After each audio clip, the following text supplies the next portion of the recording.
Welcome to the Oral Histories of Hancock County.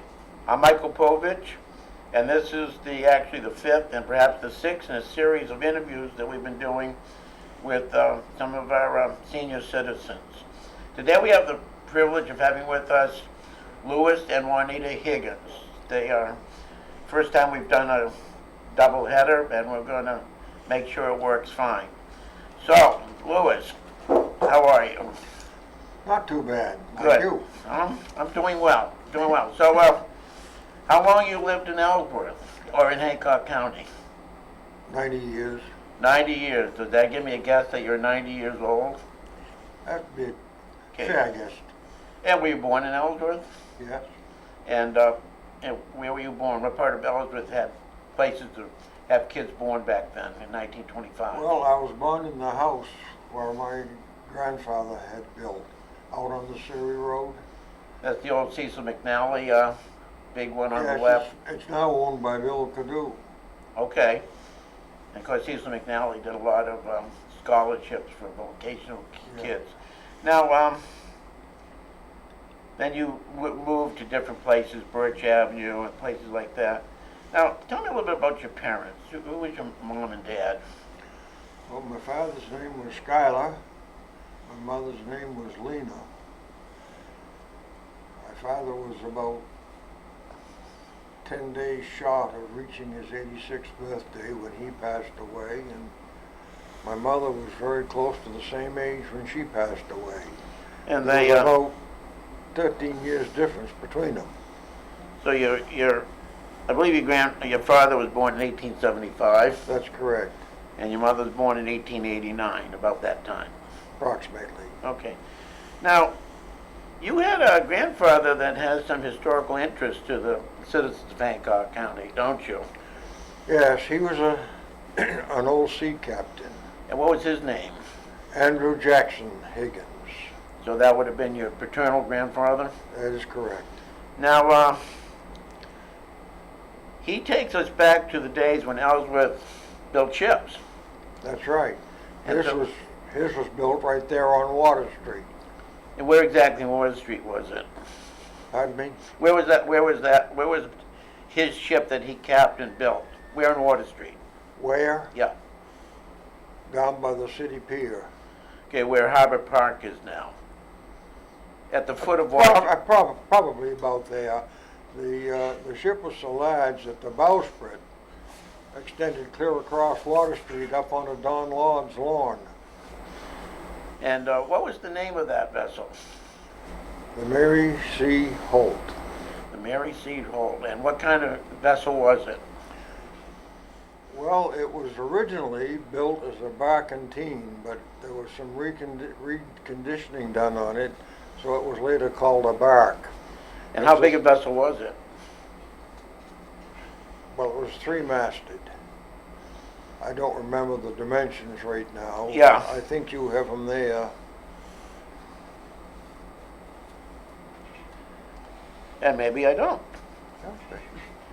Well, actually, I do. I think you told me it was about 539 tons. Yes, And we built in Ellsworth in 1875. yes. Now, it was my understanding that it was built in Ellsworth, a big three-masted vessel. It's like one of those clipper ships, actually. You showed me the painting. And then it was launched, and it went to sea. That's correct. But it never returned to Ellsworth ever. No, it was too big. It Too- couldn't sail up the harbor into the river. How'd they get it out? With men and horses and ropes on both sides of the river. And obviously, They towed it down into the bay that way, and then she set sail. now the Mary C. Holt was named after who?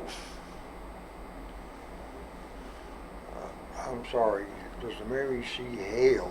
Excuse me, I mean the Mary C. Hale. Uh, Who was that named after? Senator Hale, His wife or his sister? his wife. So Mary Hale was the wife of Senator Eugene Hale, who was the law partner of Hannibal Hamlin, the son of the Vice President Lincoln. Yes. And there were some other people who owned this vessel that had some interest in connection with Hancock County. And who were some of the other owners of the vessel, of the Mary C. Hale? Well, there was the Black Estate, and my grandfather had part ownership in it. And there were 3 or 4 others that I can't remember the names right now. One was Eugene Hale himself. What? One was Eugene Hale himself, wasn't it? Yes. Okay. Now, your grandfather sailed the vessel, well, around the world several times. That's correct. And where was it birthed? Where did it actually birth itself? When Boston. In Boston. And can you recall what kind of product it transported? Whatever was needed. He hauled lumber out of Ellsworth. He'd go to some port and pick up salt, which they hated to carry because salt took in a lot of moisture. And by taking in the moisture, it took on a lot of extra weight and sometimes caused the ships to sink. How long did the Mary Hale stay in service? I really don't know. All right. Now, your father, what did he do for work? He was a little bit of everything. He was foreman of the cutting room in the shoe factory, which was located on School Street in Ellsworth. He was a fireman. He was a city marshal. And most of his life, he did carpentry work. And as we say today in modern usage, did your mother work outside the home? Absolutely not. And what did this lazy woman do? Brought up 7 children. Only 7? Well, you Only had 8. 7. One passed away, right? Well, one was stillborn. I One of my see. brothers had a twin sister. And you were the baby. I was the baby. Okay. That was a handful, wasn't it? That was a handful. If you were like your brothers and sisters, it was probably a big handful. Now, so you were born, I believe, 1925. That's correct. So, what schools did you attend? You started out, obviously, in kindergarten. Well, I started out in kindergarten, which was at that time up on the 2nd floor of the present Union Trust Company Bank. Really? Yes. Didn't even know that existed there. I went to kindergarten back in 47, up at 48, up at Bridge Hill. Yeah. So, well, what about, then where did you go to I school? went for 8 years to the Bridge Hill Grammar School. Now, the Bridge Hill Grammar School is obviously on Bridge Hill, Yes. and it is the present location of the courthouse gallery, the art gallery. Yes. So that was 1st grade through 8th grade. Just through 8, yes. All right. Then, where'd you head? I went to the Ellsworth High School, which is now the Brian E. Moore School. And now, really now, the Brian E. Moore Community Center. Yes. All right. And when did you graduate from Ellsworth High School? In 1942. 1940. How many graduated in your class? 63. Good for them. And you've had reunions off and on, and you're sort of the person that keeps track of your class. I try. And how many are still with us? Probably about 15. Okay. Now, you like school. Let's talk about high school. Who were some of the teachers that you had? Del Luce was a science teacher. Abby Ingalls taught English. Olive Fortier taught French. Reginald Koff taught mathematics. Now, let's talk about Olive Fortier. Now, she would be the grandmother, among other people, of Gary Fortier on the city council. Yes. And for a share of history, she taught my father, Shirley French in 1926, and she taught me French and Latin in 1961. So all of 40 was around quite a while. And of course, when I went to high school, graduated in 61, Del Luz was, he was still teaching then. I think he was teaching chemistry. I think he was also sometimes vice principal. But anyway, you liked high school. What did you do for extracurricular in high school? What were some of your extracurricular activities? Oh, I played tennis, played intramural basketball, played baseball, and touch football. Did you play on the varsity of any of those sports? Varsity baseball, yes. What position did you play? Shortstop, third base, first base, and outfield. Utility player. I preferred the outfield. Okay. And the high school baseball field is now the site of a new nursing home, isn't it? Seaport Village? Yes. That's where you played. Baseball was behind the Moore School, between that and Oak Street. Yeah. What kind of hitter were you? Oh, average. I think my senior year, I averaged about 496. Ah, not too shabby. Not too shabby, no. Now back in the time you were in high school, 39, 40, 41, 42, was there the shopping malls, Main Coast Mall and all the various malls? Did they exist? No, they did not.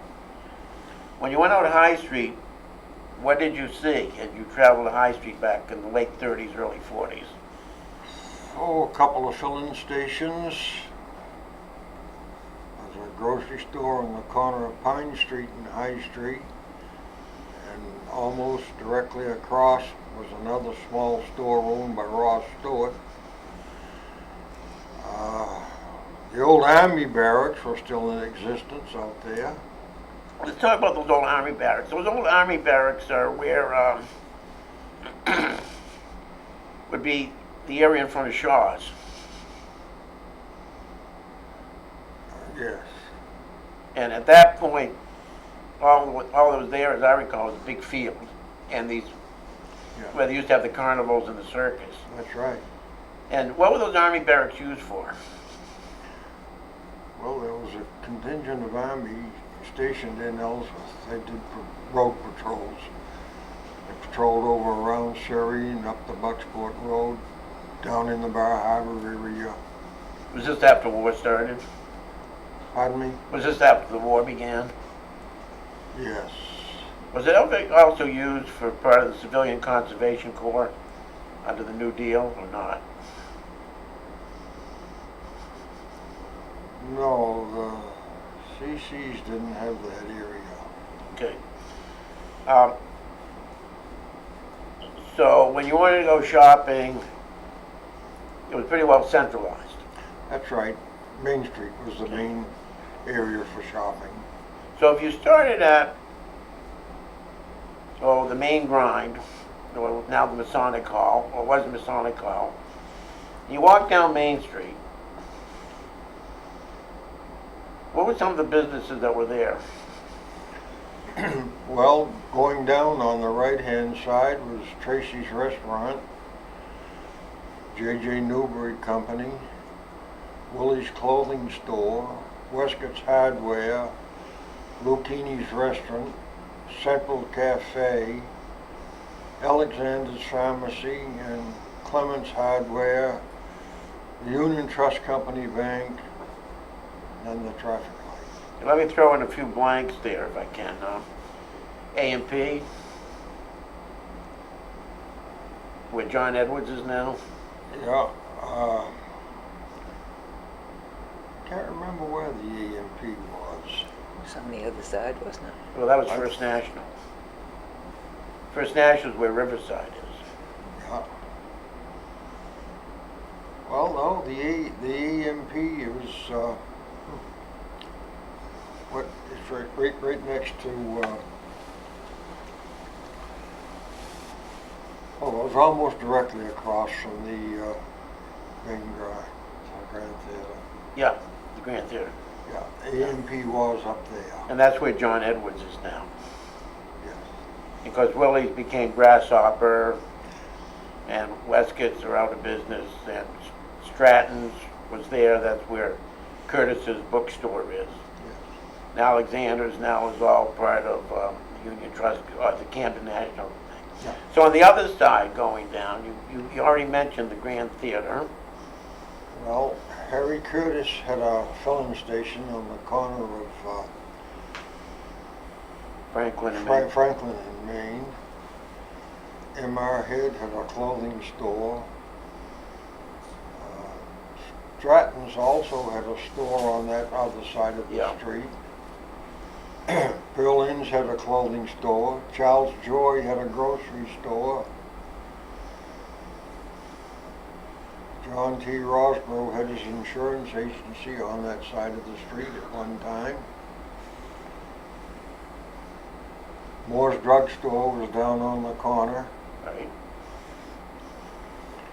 Across the street from that was his old post office. And that's now the Emmaus Center.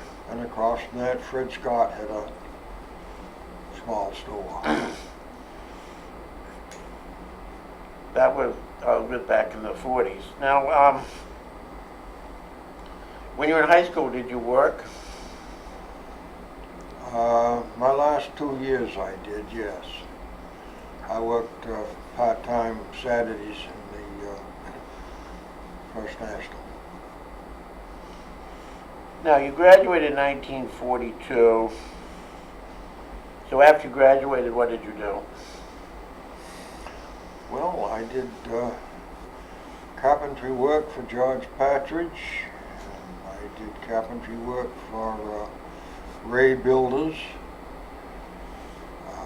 I did some carpentry work for Dick Huber down on the island. Then for a short time I worked in the post office as a substitute, part-time.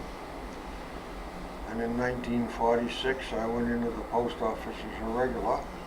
Okay, now before we get into that, did you ever work also at the First National grocery store after high school? I worked there full-time for a while before I went into the service. Now tell me about that. Were you drafted or did you enlist? I enlisted to take a course in meteorology. I was supposed to go to Amesbury, Massachusetts, be there for 20 months to learn meteorology, but for some reason they fouled up like the service usually does, and they sent me to Boca Raton, Florida. While there, I contracted a streptococcus throat that developed into rheumatic fever. I spent about 30 days there in the hospital, which was all they could keep me, in a civilian hospital, and they transferred me to Clinton, Iowa, to an Army hospital. I was discharged from there in 1946. Would have been 46, it would have been sooner than that if you got enlisted. No, wait a minute, I was discharged back in 43, the year Yeah, I went in. yeah. I was only in about 6 months. You got an honorable discharge, Yes. clearly. So you returned to Ellsworth. Was college ever an option for you? That was why I went into the service, because that was my only option. I knew I couldn't afford it otherwise. The GI Bill wasn't in effect then. So that was the reason you just simply couldn't afford college. So you came back around the fall of 1943. I think you said you worked part-time at the Ellsworth Post Office. Now, in 1946, you got into the music business. Yeah. Yeah, I was manager of Melvin's music store for about 4 or 5 months. And for those of us under your age, who wouldn't know what that is, where was Melvin's Music Store located? Well, it was on State Street, across from the, again, the National Bank now. I'm trying to think what's in there now. Would it be Pyramid Studios? Jewelry store? I think probably that's where it was, yes. Yeah. Yeah, just about that area. Okay. And how long did you work there? Oh, probably about 4 or 5 months. But while you were working at Melvin's store back in those days, did a young lady show some interest in you, whether you knew it at the time or not? Well, yes, I suppose. You suppose? Suppose that lady wouldn't be in this room now, would she? One of them would be. One of them? You better do some editing before he may not hear the shot if he keeps talking that way. So how did you and Juanita meet? Well, it really wasn't while I was in Melvin's Music Store. It was while I was working for K.O. Frederick's wood mill. Oh, okay. And when I would be coming home from work, walking home late in the afternoon, she would be leaving high school to go down to the Bar Harbor Motor Garage and meet her father to get a ride home to Surrey. And we just kind of walk along together and talk. Okay, so K.O. Frederick's is where EBS is presently located on High Street, on State Street, across Yes, across from the Mill Mall. yes. And the Bar Harbor Motor Inn was Bar Harbor Motor Company garage. is now where Cadillac Sports is. Yes. So you two had a long talk and long walk. Well, not always. I didn't always walk out to the garage with her. You let her go unescorted? Occasionally. What kind of knight are you? So anyway, somehow something developed into something. I believe you married. And I'm going to stop you. I'm going to go to Juanita. Now, Juanita, you're much younger than Louis by about 4 years. Just about. Now, what's your memory of this fine young man? I think there is some Melvin's Music Store connection here. Well, I did meet him in Melvin's and thought he was pretty nice looking. But that's about as far as it went because I was interested in other people at the time. Whoa! And were you born in Ellsworth? No, I was born in Bangor. So you're from away. Yes, But you went to Ellsworth High School. I did. And My last 2 years, And what year did you graduate? 1947. Okay. So you got interested in him, and when did this blossom into a relationship that led to marriage or a engagement? It was a fair amount of time after that, probably around 1950. That I was graduating from what then was the Washington State Teachers College down in Machias, and he was working in the post office, and I had summer jobs on Main Street and would go down to the post office, and that's where we finally got more interested in each other. When did you marry? 1952 in June. So it's only been 63 years. 63 years. Okay. And do you have children? Yes, we adopted our daughter in 1961. She was 5 weeks old when we adopted her. Yeah. And 2 years and 3 months later, we had a son. Good. Now, you worked in real estate for quite a few years, didn't you? About 27. And you retired when? 2004. And you worked for the post office, Louis, for what period of time? Oh, approximately 35 years. And when did you retire? In 1981, in January. Now, tell me, Ellsworth, Juanita, tell me Ellsworth then and now.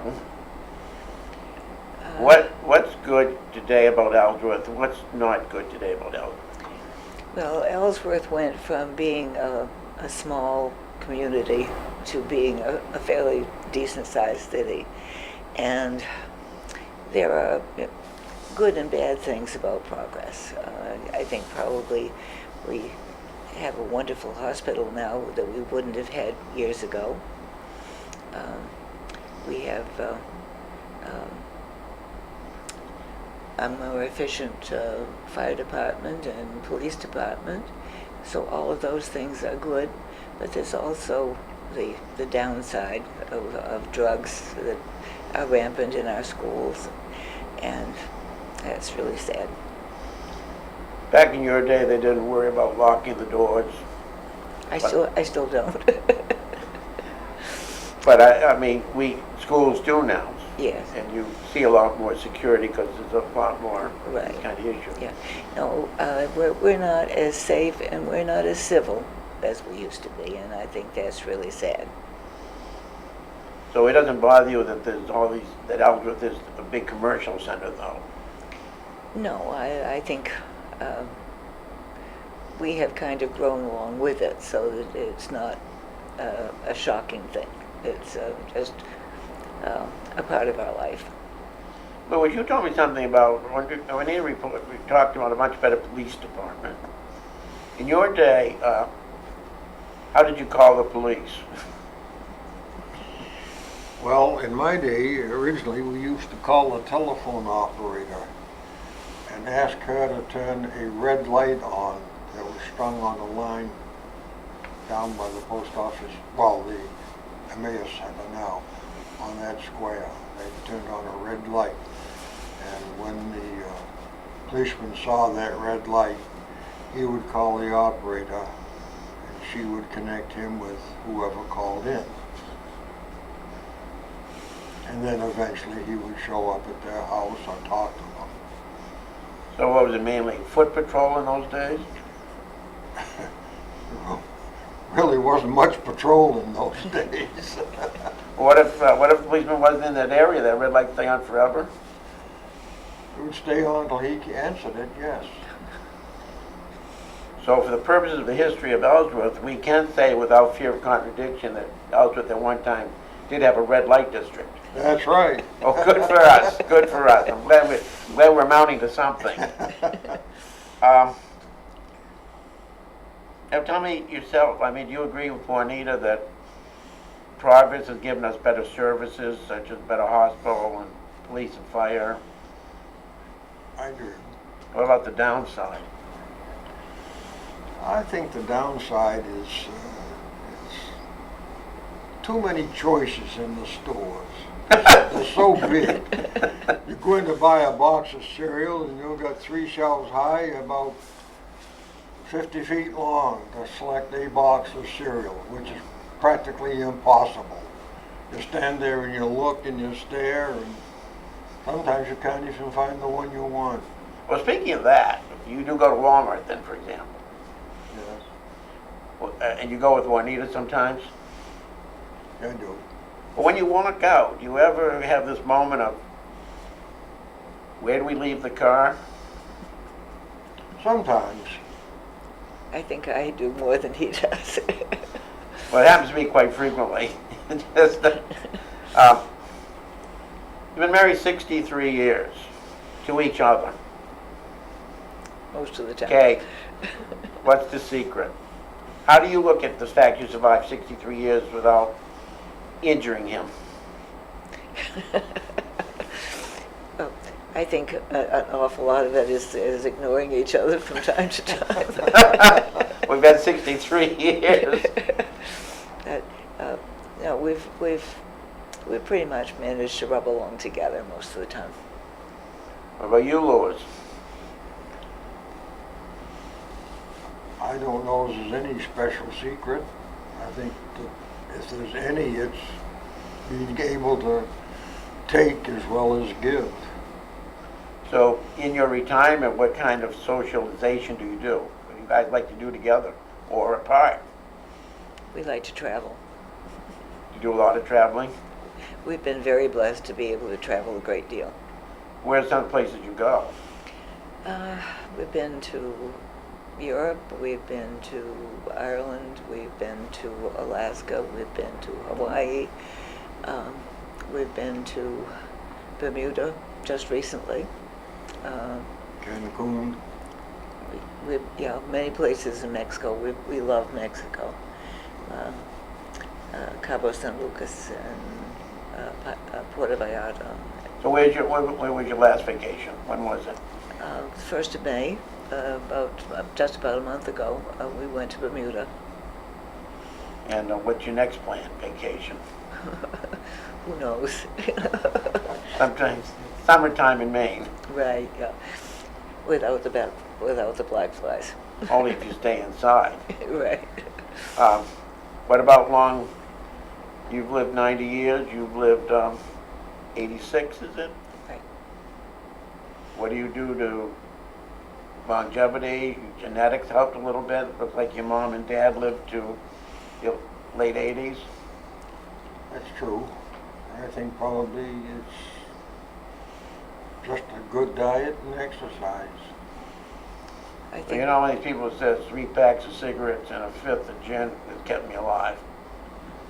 Now, the 3 packs of cigarettes that I used to smoke every day, I quit in 1954. Couldn't afford to smoke now anyway. That's true. And there's no place where you could smoke if you wanted to. Well, they're getting pretty limited. he says he spends his money on better liquor. So you do, what's your drink of choice? So as we say, what is your adult drink of choice?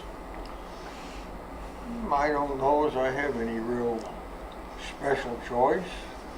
I like a gin and tonic. I like whiskey and water. I like a little scotch once in a while. A glass of wine with my meals. Okay. And I also, you're a big Shriner, as I recall. Well, I'm a Shriner. Yeah. Are you active in the Shrine now or not? More or less. I belong to a flag unit, but I don't march with them anymore except on a very small walk because I have arthritis in both hips and my lower back, and walking bothers me. What about your activities? Well, I suppose reading is my major activity. What is? Reading. Oh, reading. Yeah. Okay. But I also do a fair amount of knitting and crocheting, and I like to spend time with the grandchildren. And, How many do you have? And great-granddaughter. We had 5, but we lost our grandson to cancer about 3 years ago. Yeah. We have 2 little girls and a big girl who is now about 34, and she has a little girl who was born on his birthday, and she's 4 years old right now and will be 5 in January. So there's some of your traveling trips there too. Yes. Yeah, our son lives in Dedham, and our daughter and her family live in Franklin. So. I'm just,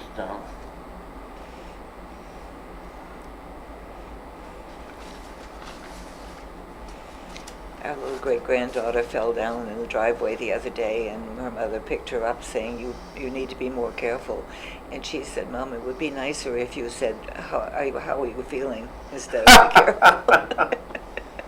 yeah, one thing I wanted to ask you about, because you remember the fire of May of 1933. I do. What's your memory of it?